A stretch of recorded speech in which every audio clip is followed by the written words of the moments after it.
Dans cette vidéo, je vais vous montrer de A à Z comment refaire ce dessin, les bases, les traits de construction, la coloration, pour qu'à la fin de la vidéo, vous puissiez exactement refaire la même chose.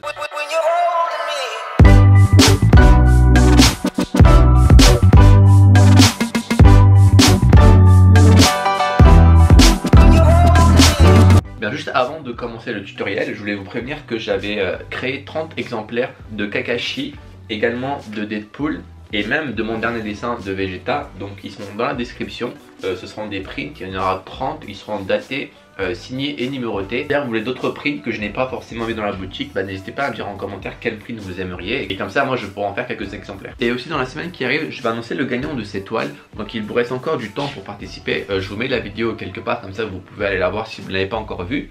Et aussi le dégradé que vous voyez ici, je montre un peu comment je l'ai fait dans la vidéo, mais je compte aussi cette semaine poster une vidéo entière dédiée au dégradé sur les feutres à alcool, et notamment comment utiliser les feutres à alcool. Donc si vous êtes intéressé par tout ce qui est base à connaître et technique à connaître sur les feutres à alcool, eh bien restez branchés. Cette semaine arrivera une vidéo entière sur comment utiliser les feutres à alcool. Maintenant je vous laisse avec le tutoriel, c'est parti.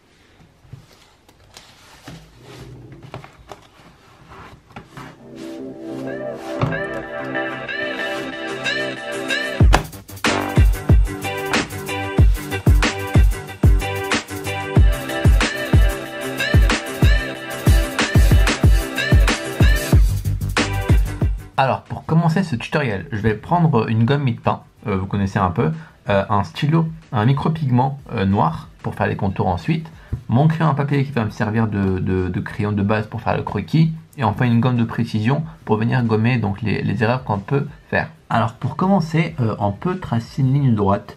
En fait c'est une ligne qui va nous permettre d'avoir des symétries, parce que les personnages de Dragon Ball Z, surtout les personnages de manga en général, leur visage, leurs traits de construction sont toujours symétriques, et pour la symétrie on a besoin d'un repère. Donc là on va prendre une ligne droite comme celle-ci. On va tout de suite commencer par les yeux. J'aime bien commencer par les yeux, ça me permet d'avoir un peu une idée globale de la taille de tout le reste, parce que voilà, je sais les proportions. Et donc je vais vous montrer comment faire les yeux. Alors on va se placer à peu près ici, parce qu'on va imaginer qu'il va avoir une grande chevelure, donc on se place assez bas sur la feuille, et on va tout de suite venir commencer. Alors on va faire tout de suite un trait comme ceci, et on va venir monter. Donc on monte légèrement, et quand on arrive à peu près, on va dire à ce niveau, on peut venir partir un peu plus horizontalement. Donc au début ça va être assez vertical, pas vraiment vertical, mais voilà, vous avez compris, la pente elle est assez grande. Puis une fois arrivé en haut, on devient un peu horizontal. Ici on peut descendre légèrement sur le côté comme ça, et on vient refermer le tout. Donc ça va nous faire le sourcil de son œil gauche. Voilà à peu près pour le trait. Une fois que vous avez fait cela, vous allez venir à peu près ici vers la fin de l'œil, faire un trait qui rentre vers l'intérieur du visage. Donc ça va être comme ceci. Donc vous faites assez long. Et donc ça c'est la partie vers l'oreille. Il faut que donc le trait de l'œil de la partie vers l'oreille rentre vers l'intérieur. Et à l'opposé, la partie vers le nez, ici, il faut que le trait aille vers l'extérieur. Et ensuite vous allez rejoindre les deux en faisant un trait qui se courbe légèrement, comme ceci. Voici pour l'œil gauche. Une fois que vous avez fait cela, vous pouvez venir imaginer en fait un trait horizontal comme ceci. Ça va nous permettre d'avoir un œil qui va être proportionnel en fait. Il faut que l'autre œil soit le même que celui que nous avons déjà tracé. Et pour avoir de la symétrie comme ça, en fait, il faut imaginer des traits. Alors là, on les réalise, mais moi, je les imagine. Donc vous, pareil, là, si vous voulez vous aider, vous pouvez les tracer, ces traits horizontaux imaginaires, pour vous permettre donc de vous aider. Parce que, en gros, on sait que ce point qui sera représenté de l'autre côté va être sur ce trait-là, et pas autre part. Donc voilà, c'est un trait de construction qui peut vous aider à avoir de la symétrie. Pareil, pour le bas de l'œil, on sait qu'il sera quelque part sur ce trait. Donc voilà pourquoi je fais ces traits-là. Et du coup on va venir construire donc l'autre sourcil. Donc pareil, on démarre à peu près du même point comme vous le voyez ici. On va venir monter donc jusqu'à là. Et ici on va faire la même chose. Donc on descend, puis on revient vers l'intérieur jusqu'à ici. Comme ceci. Ensuite là pareil, à peu près à ce niveau on descend. Et ici pareil, on descend de ce côté, puis on rejoint les deux en faisant un trait légèrement courbé. Le nez, on peut venir le placer ici. Vous allez faire très simple, vous allez faire un genre de V. Là on va vraiment faire un V comme ceci. Donc aussi la distance à respecter pour le nez. Il ne faut pas que ce soit très éloigné et pas trop proche non plus. Donc cette distance-là, je dirais, elle est parfaite, celle-ci. Donc voilà, vous faites un V comme ça. Et le bas du V, il faut qu'il soit donc sur le trait vertical. Et maintenant la bouche. Alors pour la bouche, elle est accolée au nez. Vraiment assez proche. On va faire une bouche ouverte pour représenter son expression d'énervement. Et donc en fait, le haut de la bouche va venir comme ça frotter le nez. Donc vraiment, il faut que ça soit assez proche du nez comme vous le voyez. Alors donc vous faites un trait légèrement courbé, pas très long. Il faut que des deux côtés dépassent autant par rapport au nez. Puis on va venir faire descendre. Et on peut le faire descendre assez longtemps. On peut venir jusqu'ici par exemple. Et là on vient refermer. Alors je vais appuyer mon trait un peu plus pour que vous voyez un peu plus. Comme ceci. On descend. Et ici on vient fermer le trait. Puis on va venir faire les dents. Alors pour les dents, vous allez faire un trait parallèle au trait du haut ici. Donc ça va être assez simple. Comme ceci. Une fois arrivé en bas, là vous montez légèrement pour représenter quelques dents. Ensuite ici on vient jusqu'au bout. Et ensuite les dents du bas, ça va être comme un U. Donc vous faites un genre de U comme ça. Donc c'est encore une fois c'est parallèle en fait au premier trait, puis vous venez rajouter un ou deux traits qui rentrent vers l'extérieur comme ça pour représenter par exemple les dents de derrière, etc. Donc ça c'est quelque chose qui peut marcher sur tous les personnages en général, ce type de bouche. Une fois que nous avons fait cela, on va venir faire la forme du visage. Alors pour la forme du visage, donc ici il faut juste pas oublier l'ombre ici de la bouche. Alors la forme du visage du coup, elle va être symétrique à cette ombre. En gros, il faut que l'espace entre l'ombre et la bouche soit la même entre le menton et cet espace-là, et cette ombre, pardon. Donc on va venir, en fait, on va monter, regardez, on va encore une fois se donner un repère. Comme repère, ce qu'on va prendre, c'est, vous partez comme ça, genre vous imaginez la bouche, et il faut que la mâchoire, en fait, s'arrête légèrement au niveau de la bouche. Donc on peut penser que c'est ici, par exemple, et en dessous de l'œil. Donc ça c'est pour tous les personnages, la mâchoire, donc c'est le point où les traits du visage vont se diviser en deux. C'est toujours au niveau de la bouche, en dessous de l'extrémité extérieure des yeux. Donc ça c'est, je vous le dis, pour les personnages en général. Ensuite donc on peut les rejoindre comme ceci. Et une fois arrivé à ce niveau, on va changer de direction. Donc on voit au début on part assez vers l'extérieur, puis là on va devenir un peu plus vertical, plus se rapprocher du visage. Donc les personnages de manga, surtout dans DBZ, le visage sont toujours faits comme ça, c'est-à-dire en deux parties. Une partie qui monte comme ça et une autre partie qui monte encore plus vers l'intérieur. Une fois que nous arrivons ici, il va y avoir en fait le bas des cheveux, donc à ce niveau. Et en fait ça, il faut le prolonger ce trait et venir tracer l'oreille. Pareil pour les oreilles, c'est toujours le haut commence ici, au-dessus des sourcils, et pour le bas c'est à peu près au niveau des yeux, un peu plus bas ici.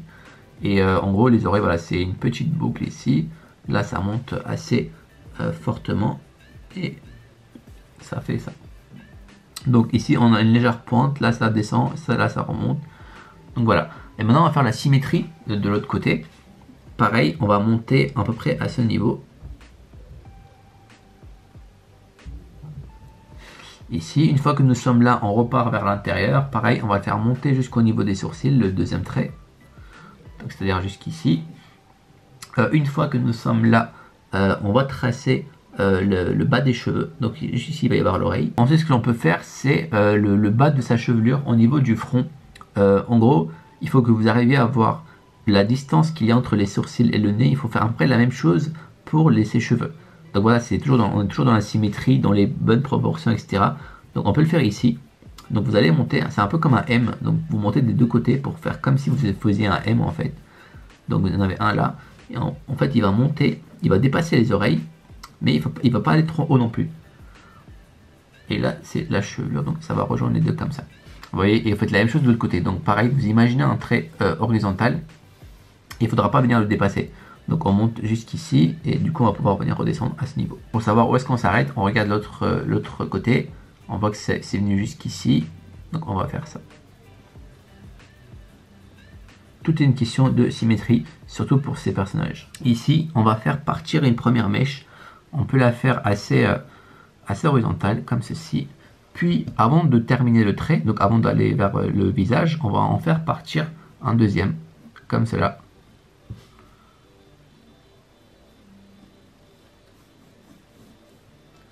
Pareil, on fait un trait et avant de terminer, on refait un autre.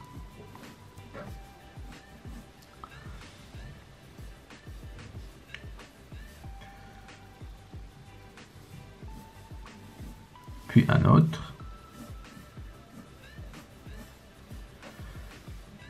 Là, on peut en faire partir une grande comme ceci. Et du coup, là, on va venir faire la même chose de l'autre côté. Alors, pour les cheveux, c'est pas grave si ce n'est pas symétrique à 100%.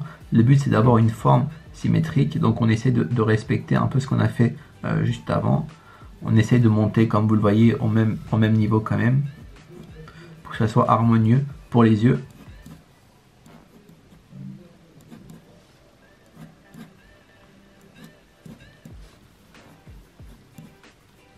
Ensuite, on va lui rajouter donc tout ce qui est partie corps. Donc, en fait, on va se mettre au niveau des oreilles ici. On va faire le cou. Alors, vraiment, faut se mettre, plus on va se mettre en fait en haut et plus il va être musclé. Donc là, on va se mettre ici et on va descendre tout droit. On va descendre après jusqu'au niveau de la bouche ici. Pareil de l'autre côté, tout de suite, toujours faire les choses en même temps pour toujours être symétrique. On descend au même niveau ici et ici. Une fois que nous arrivons ici, on va revenir fermer. En fait, donc ça, c'est le haut de son armure qui va arriver ici. On peut imaginer du coup son cou continuer sous l'armure. Et ensuite, il va avoir des trapèzes très développés. Donc les trapèzes, on va les commencer encore plus haut, donc ici. Donc on va en faire juste un là, comme ça, et au même niveau, l'autre ici, à ce niveau.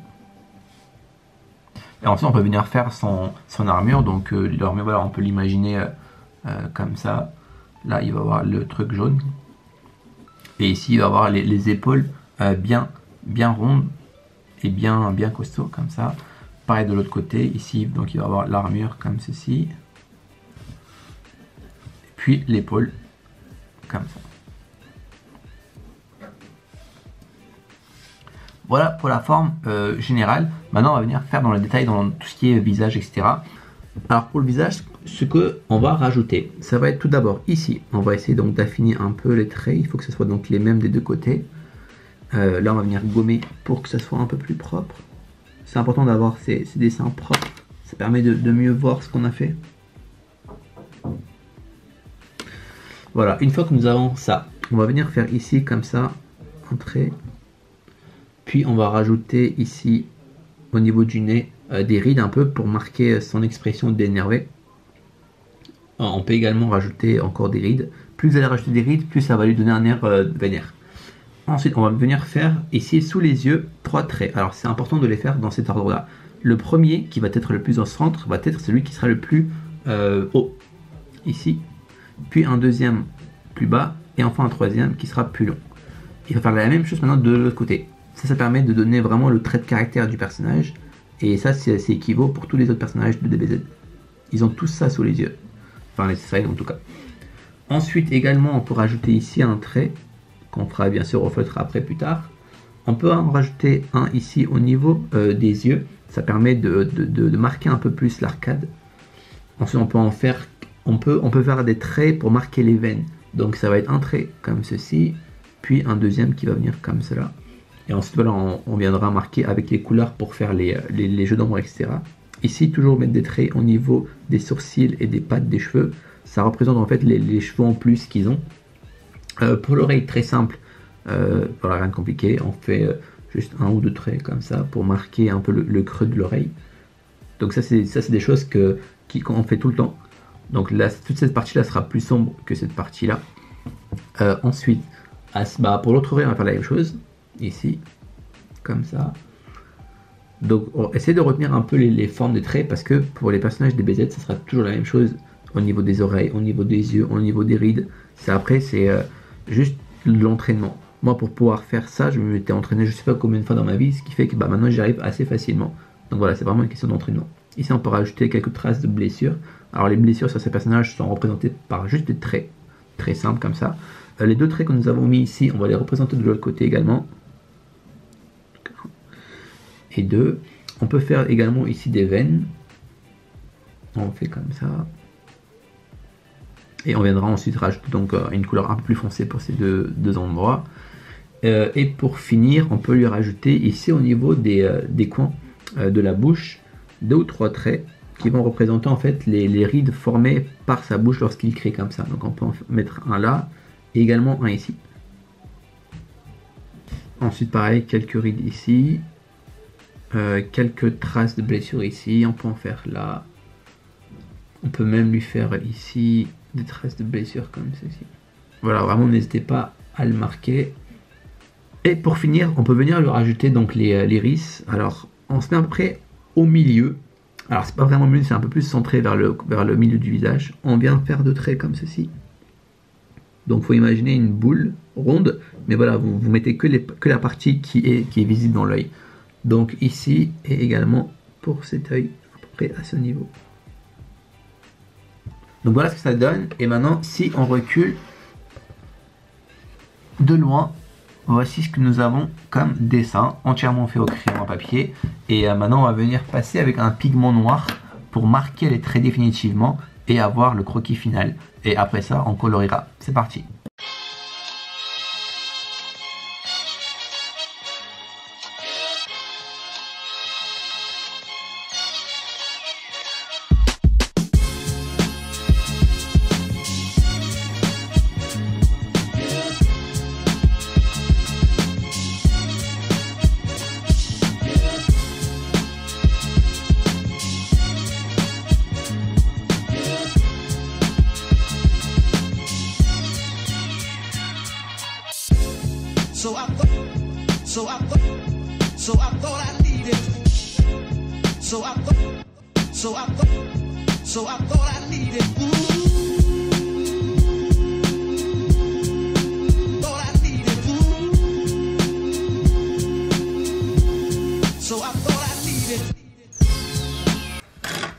Voilà, donc une fois que c'est terminé, voici ce que nous avons. Notre croquis entièrement fait au crayon à papier, puis repassé avec un micropigment noir. Et ça nous donne ça une fois qu'on a gommé tous les traits de construction. Maintenant, on va passer au coloriage.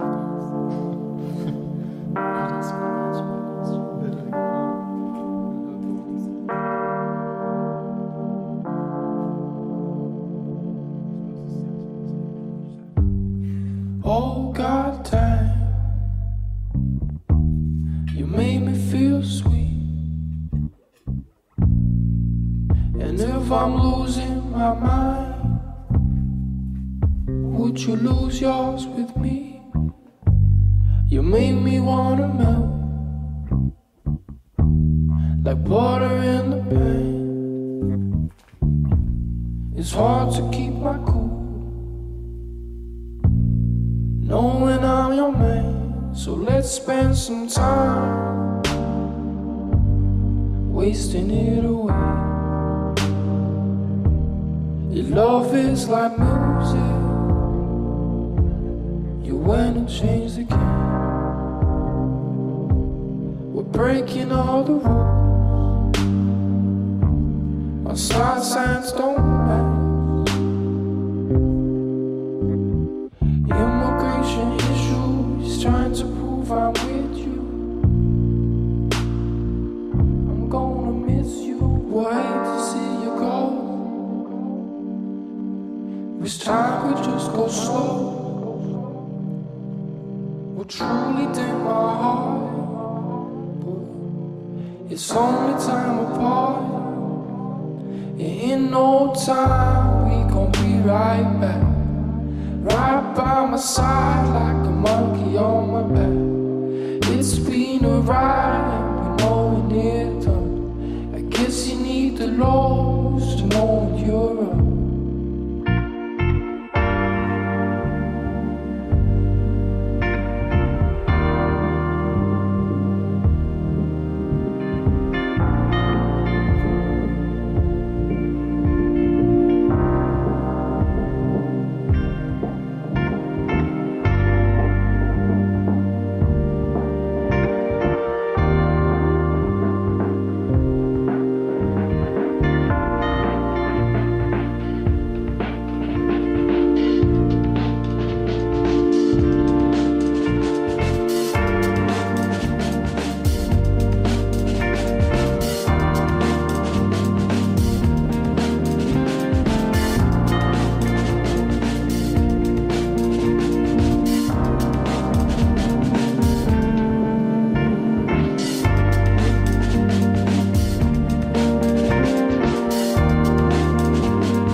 c'est pas beau ça. Franchement, je sais pas vous, mais moi je le surkiffe. J'adore les couleurs, etc.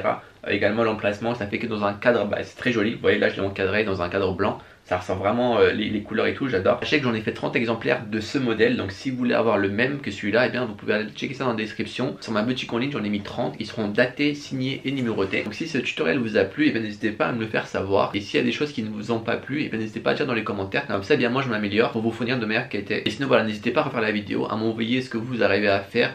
Taguez-moi sur Instagram, c'est là où je vois plus vos dessins. Et sinon, bah prenez soin de vous. On se revoit très vite pour une nouvelle vidéo. Et d'ici là, n'oubliez pas le dessin, c'est la vie. We never gonna die. I just wanted you to know.